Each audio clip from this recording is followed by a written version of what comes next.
Bonjour tout le monde, c'est Joanne. Écoutez, je veux vous inviter dans l'univers de l'Atlantide, dans le fond, le 5e niveau qui est l'énergie de l'Atlantide. On va vraiment aller recontacter avec nos capacités de cette époque. Plusieurs d'entre nous, si ce n'est pas tout le monde, a vécu à la période de l'Atlantide. C'était une époque où il axait beaucoup sur monter les taux vibratoires grâce aux cristaux, grâce aux dorés, grâce aux roses, aux fleurs, les odeurs. Et c'était vraiment un univers très magique et les pyramides, les triangles étaient beaucoup utilisés aussi.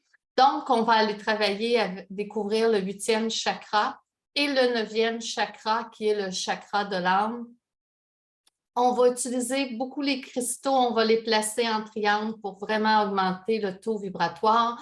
On va travailler avec des vraies roses. Il va vous être demandé de vous procurer une rose et on va mettre des pétales de rose sur la personne. C'est incroyable comment ça élève le taux vibratoire.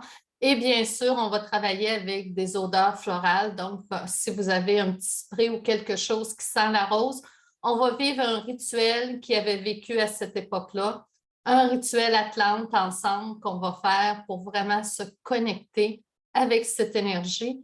On va travailler les chakras inversés, c'est-à-dire les chakras au niveau du dos. L'avant, c'est le conscient, l'arrière, c'est l'inconscient. Donc, on va aller encore faire partir tout ce qu'on n'a plus besoin, tout ce qu'il y a encore à être libéré.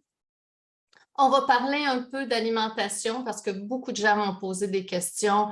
Qu'est-ce qui influence le taux vibratoire? Ça, si je mange telle chose ou telle autre chose, comme souvent les gens se demandent pour le café, la viande et tout ça. On va aborder cet aspect-là. Bien sûr, mon but, ce n'est pas de vous dire quoi manger, mais c'est au moins vous informer, vous saurez et ça sera à vous après à faire les choix. On va aller aussi contacter les familles d'âmes.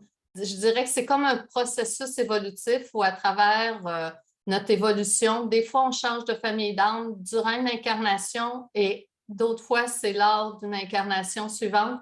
Donc, on va aller recontacter tout ce bel univers et on va voir un petit peu des tirages de cartes avec l'oracle angélique de Marie-Chantal Martineau et l'oracle de l'âme intuitive qui a été illustré par Marie-Chantal, excusez, mais finalement plus mis au nom de Lisa Williams parce qu'elles ont collaboré ensemble.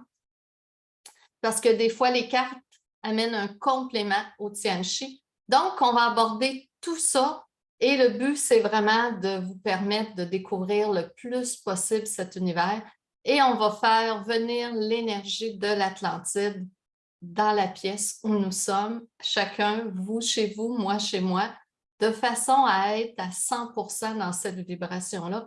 Je vous dirais que les 4 premiers niveaux, c'était comme une base qui nous amène à monter notre vibration. Le 5, on décolle. Là, on s'en va dans quelque chose qui est autre. C'est une autre énergie, c'est hyper puissant. Donc, on rentre dans un nouvel univers. Et bien sûr, on va travailler avec les dynadans. Ça va de soi. Ça fait que si ça vous parle, vous êtes les bienvenus. Au plaisir de se revoir au niveau 5.